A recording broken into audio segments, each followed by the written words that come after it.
अस्सलामुअलैकुम नाजरीन, Asif Chauhan YouTube channel पर खुशामदीद। बहुत ही खुशी की खबर, खुल्लुस उस्मान सीजन 2 की शुरुआत हो चुकी है। पहली एपिसोड में जंग के मुख्तलिफ मनाजिर दिखाए गए, जिसके बारे में हमने आपको पहले ही बता दिया था। कबीले पर अचानक हमले से बुरहान अलप और अहमद अलप और कुछ दीगर सिपाही बाजंतीनियों को कैद में चले जाते हैं, जिसे उस्मान बे बाजंतीनियों के खिलाफ जंग करके वापस लेकर आते हैं। सीजन 2 की किस नंबर 29 में क्या होने वाला है, इसके बारे में मजीद आगे बढ़ने से पहले आपसे गुजारिश है हमारे चैनल को सब्सक्राइब कर दें।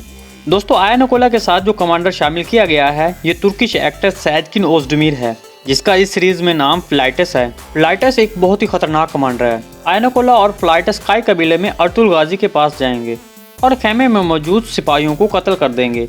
और फिर आयन ओकोला अर्तुल गाजी से पूछेगा कि उस्मान बे कहाँ हैं। ये सब उस्मान बे की काई कबीले में गैर मौजूदगी के वक्त होगा, क्योंकि उस वक्त उस्मान बे यालिक हसन के कबीले की तरफ चले जाते हैं। लेकिन यालिक हसन के कबीले तक पहुंचने से पहले उस्मान बे के रास्ते में बहुत से जाल बिछे होते हैं।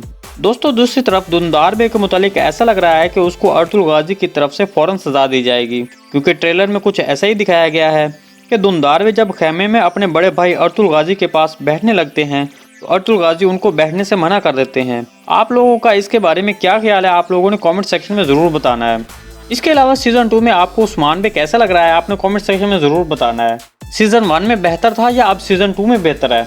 खुल्लुस उस्मान सीजन 2 के हवाले से मजीद अपडेट हासिल करने के लिए हमारे चैनल को सब्सक्राइब करना मत भूलिएगा। मिलते हैं किसी नई वीडियो के साथ, तब तक के लिए अल्लाह हाफिज़।